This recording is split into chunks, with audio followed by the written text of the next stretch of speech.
Magandang umaga po sa inyong lahat. Yan, good morning sa inyo lahat. At nandito kami ngayon sa kusina. It's another cooking vlog sa mga non-expert cooks. Ano naman tayo ngayon, iba-iba naman kasi maulan sa labas ngayon. Yeah. Summertime namin ay puro ulan at it gave me an inspiration Jun nung pumunta tayo dun sa Tesco. Kasi yun? bumili tayo ng luya. Yeah. Kailangan natin ng kaunting healing food. At Alam mo na kung ano yan, tinola. Luya tinola to. Hindi, we've not had this for a long time. Ang tawag dito goto, arroz caldo, o lugaw. But hindi ko alam talaga kung ano itong maluluto ko kaya I just called it as such. Ano pala difference dun, no? Tingin ko sa ano yun, yung ingredients kaya tinatawag nilang goto, lugaw, ano. Maybe leave us a comment dun sa comment section at correct us as to what we're gonna be doing today. At itong ating ingredients for our healing food. Itong nakita namin na Thai glutinous rice, haluan natin ng basmati rice para mas masarap at hindi masyadong clumpy. At the same time, may luya pa doon at may luya pa dito. So maraming luya ang gagamitin natin. May kasugba pala pa tayo dyan, but I'm gonna add a little bit of turmeric as well para sa kulay niya.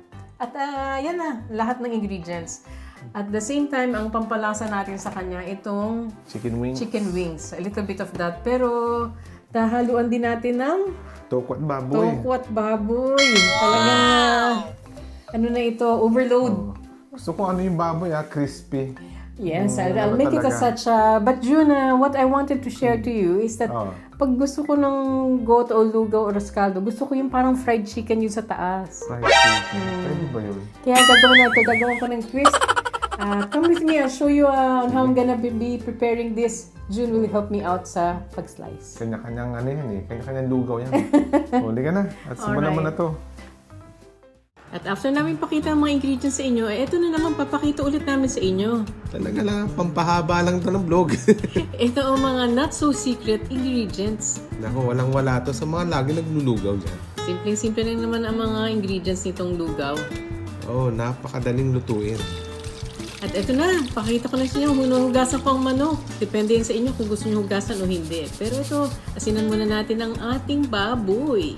Sarap to, tingin ko, pinapakuluan, saka mo papatiyuin. Oo nga, naisip ko yun, pero too late na. Ito na, lagay na natin kaagad sa pan. Maski na walang mantika para mas healthier daw. Mas healthier. Sarap dyan, bagnot, no? Mas maganda to, June, at least hindi masyado tayong makolesterol. Naku, dagdagan mo ng mga herbs ni. Ito pala yung mga herbs ko sa gilid ng bahay. Ito ang ating thyme. At hiwa-hiwain muna natin ang ating baboy para mas madaling makain. Hindi na makain, para madaling maluto. Siyempre, labasan natin ang mga magic spices natin. At napakarami natin ito at kaunting olive oil. Dagdag betsin. Walang betsin ito. Gamitin na din natin yung pinaglutuan natin ng baboy. Yan, malapit na maluto. Gutom na ako. Excited na ako dito sa manok na ito. Ngayon, handa na natin. Lalagay na natin to sa oven. Tignan natin itong mga time natin. At yun, para ako nanalo talaga ng lottery nito. Ang dami na hugasin, Sheila. So, bahala na. Simulan na natin tutuin itong ating lugaw, goto, or rascaldo. At pan-fry ulit natin itong ating manok. Ang palasa. Para sa lugaw naman to. Ito talaga ang magic ng lugaw. Sarap yan. Ito maraming ginger. Ito half-half po pala ito. Half basmati at half na malagkit. Tingin ko na parami mo. Mukha nga At ito naman ilagay natin pa ng garlic powder para mas maraming pang baba ng blood pressure. Pagpababa na ng blood pressure, itataas ang kolesterol ko dito. Kasugba, galing sa Pilipinas, at turmeric para yelong-yelo. Anong halaman yung kasugba? Hindi ko alam O Sheila, ito na tayo na. Yes, at una muna June, dahil mahugasan dito. Kaya magluluto. Kaya yun muna ang gagawin natin bago tayo kumain. Maghugas ka muna. But eto na. Wow! It's looking good. Beta nilaw. Siyempre may turmeric yan at saka kasugba. At the same time, lagyan na natin itong spring onion para talagang yumminess. Na ako ni. At Masarap pa. Tsaka dito may na masarap. si Ethan na after no exam niya sa school. Kanyang A-levels. Sakto to Tamang-tama. sa taong gutom. Marami makakain to. True. Pero actually, first time nakakain ito. Kaya tingnan na lang natin, anong niya kaagad ako kung ano ro ulam namin. Yari. Hindi ganun kalagkit kasi hinaluan natin nung ating basmati. Which is what I wanted. Ayoko masyadong clumpy. Ayun tayo. Siyempre, hindi magiging tofu at baboy kung walang tofu. Tofu o tofua? Ito na isang bag. At 2 sprays. Tatlo yun. Wow, tapos na. Ito natin pang tofu at baboy. Tofu at baboy natin. Sama na lang natin yung ating tofu. Ito. Sarap niyang Sheila. Super crunchy.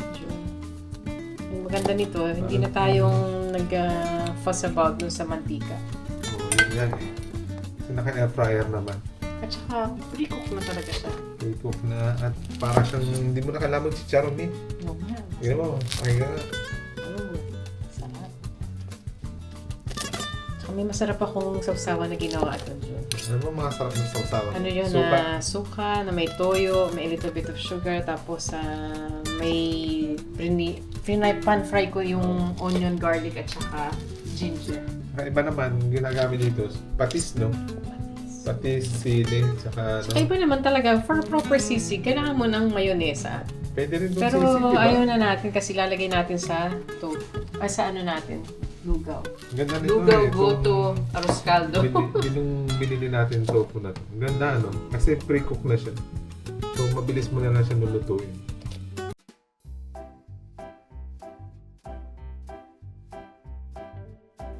Thank you, Lord, for our blessings. At ito ang ating lugaw. Ano ba? Arroz caldo, goto, all in one. Tingin ko, lahat na yun. Pwede na yun. At si Jun, di naman pagka-slice ng itlog.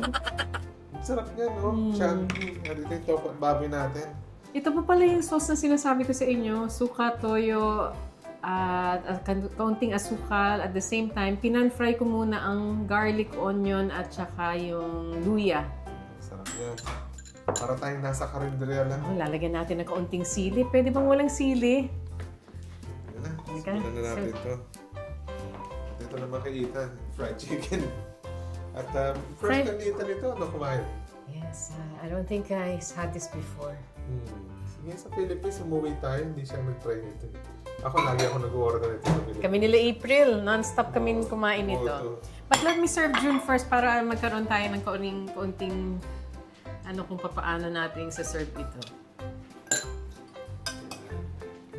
Depende na yan sa iyo, June, kung gusto mo na yung manok o itong tofu. But ito yung sa serve ko muna sa iyo. Mas maraming tofu. Lugaw muna. Gusto ko to lalo umuulan, no? Sa labas. Saka lagyan na lang kita ng isang Actually, kung ulan na to, ilang linggo na tayo. ilang linggo na ito. Oh, weeks na to. Pero ganun talaga. Let's just celebrate yung mga wins natin for this week. At lagyan na rin natin ng lemon. Yan. Hindi mo. Ayun pala. Salamat pala sa mga nanood ng ating travel sa Menorca, Spain. We had a great time ni June. Maski maulan din doon. Maulan din doon. Hindi ko buong Europe maulan. Maulan din yung nag-travel kami. Talagang na-timingan kami ni June. Tiyempo lang talaga. At ito, last. Lagyan natin. Sa ganitong maulan na panahon, masarap maglugaw. Especially when you've not had this for a long time. Masarap to. Yung last lang kain natin sa Philippines. Nung August Kasama pa. natin si tatay. Eto. Tsaka si April. April. June, pakita mo na kung ano yung ginawa natin ito. Mukhang overloaded na. Wow! Hindi ko na nilagyan to ng extra patis. Yan na. Tsaka pala, i-add ko pala, yung mga nagbo-vlog, ang ganda rin pala yung AI na thumbnail, no? Si Sheila kasi nag-try nun eh. Nag-try ako ng AI thumbnail at okay naman pala. We're just trying we're trying new things. Kasi syempre, you have to keep up with the times. But June, let's go back to the topic. Ito na yung ating spiritual healing food. Kanya tayo. June, ako naman, June, gusto ko talaga fried chicken sa taas ng aking lugaw. Kanina mo pa iniisip eh. Oo, Lagyan mo talagang ng ito yung gusto ko. fried Ayoko nung chicken. nilaga. Grabe yung bowl mo, hindi na magkasya.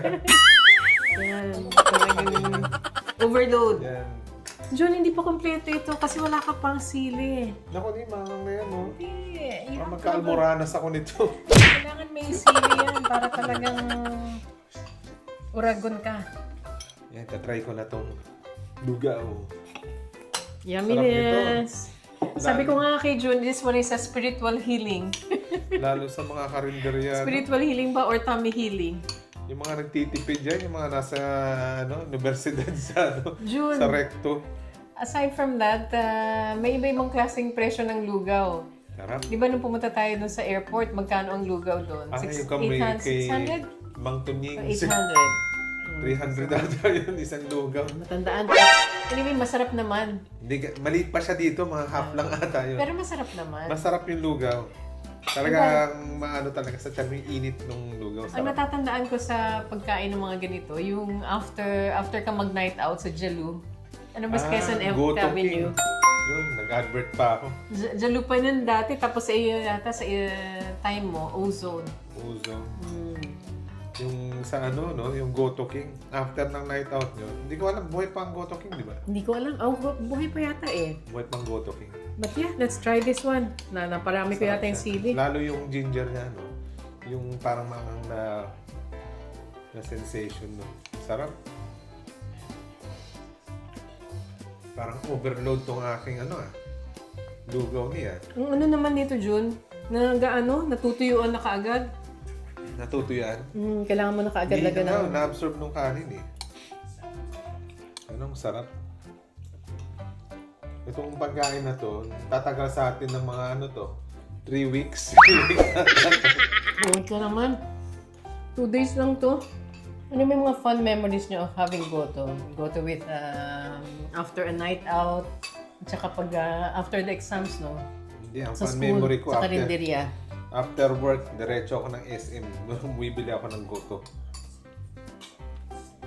Goto lugaw. Tsaka meron pa silang side nito, di ba? Marami yung mayaman sa paggoto. Alam mo ba yun? May side pa nito eh. Hindi lang tokat baboy. Meron din yung spring roll na Yung lumpia. lumpia, na toge. togeng yun. Masarap yun. Ano pa ba pwedeng ihalo dito? Pero may pinakamasarap talaga nito kung lamang loob ang gagamitin mong parang stock na. Ang tawag yung lining ng stomach, no? Nung baboy. Sarap nun. May medyo kaangangan, no? Kasi yung ginger na, tapos nilagyan mo pa ng chili to. At saka, June, di mo na napansin yung turmeric, di ba? Sabi ko sa'yo, nilagyan ko. Ay, yung manok eh. Yan, itong prito na ni-roast ko. Fried chicken na bangang. Correct. Init. Paso ka, ha? Yung talaga pag gutom na niya. Yan, isang... Init, paso. sobra. Pag gutom lahat, lagi lang sa bibig.